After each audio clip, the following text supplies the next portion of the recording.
Indian telecom ഇൻഡസ്ട്രിയെ സംബന്ധിച്ച് വളരെ പ്രധാനപ്പെട്ട ഒരു ദിവസമാണ്. കാരണം 5G ഓപ്ഷൻസ് തുടങ്ങുന്ന ദിവസമാണ്. 2022 ഈ ഒരു ഓപ്ഷൻ വഴി ഏകദേശം 1.5 ലക്ഷം കോടി രൂപയാണ് ഗവൺമെന്റിന് കിട്ടിയത്. പക്ഷേ ഇപ്രാവശ്യം അത്രമാത്രം ഒരു അട്രാക്റ്റീവ് ആയിട്ടുള്ള ഫിഗർ അല്ല വന്നിരിക്കുന്നത്. 3 പ്രധാനപ്പെട്ട ടെലികോം കമ്പനികൾ ഈ ഒരു 5G ഓപ്ഷനിൽ പങ്കെടുക്കുന്നു. അതിൽ ജിയോ, എയർടെൽ, വോഡാഫോൺ 3 കമ്പനികളാണുള്ളത്. ഇവർ അടച്ചിരിക്കുന്ന നിരതദ്രവ്യം അല്ലെങ്കിൽ ഏർണസ്റ്റ് മണിയുടെ 12 ഇരട്ടിയാണ് അവർക്ക് ഓപ്ഷന് വേണ്ടി ഉപയോഗിക്കാൻ സാധിക്കുക. ജിയോ അടച്ചിരിക്കുന്നത് 3000 കോടി രൂപയാണ്. അതായത് 36,000 കോടി രൂപയാണ് അവർക്ക് മാക്സിമം ഉപയോഗിക്കാൻ കഴിയുക.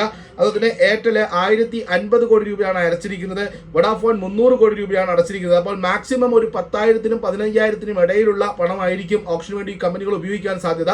96,318 കോടി രൂപയുടെ മൊത്തം ഓപ്ഷൻ സ്പെക്ട്രമാണ് ലേലത്തിന് വെച്ചിരിക്കുന്നത്. പല സർക്കിളുകളും കമ്പനികളുടെ സ്പെക്ട്രം ലൊക്കേഷൻ തീർന്നുണ്ട്. അതിന്റെ റിന്യൂവലിന് വേണ്ടിയിട്ടും കൂടി ഇത് ഉപയോഗിക്കാം. അതുതന്നെ സ്പെക്ട്രം അലോക്കേറ്റ് ചെയ്യുന്നത് 20 വർഷത്തേക്കാണ്.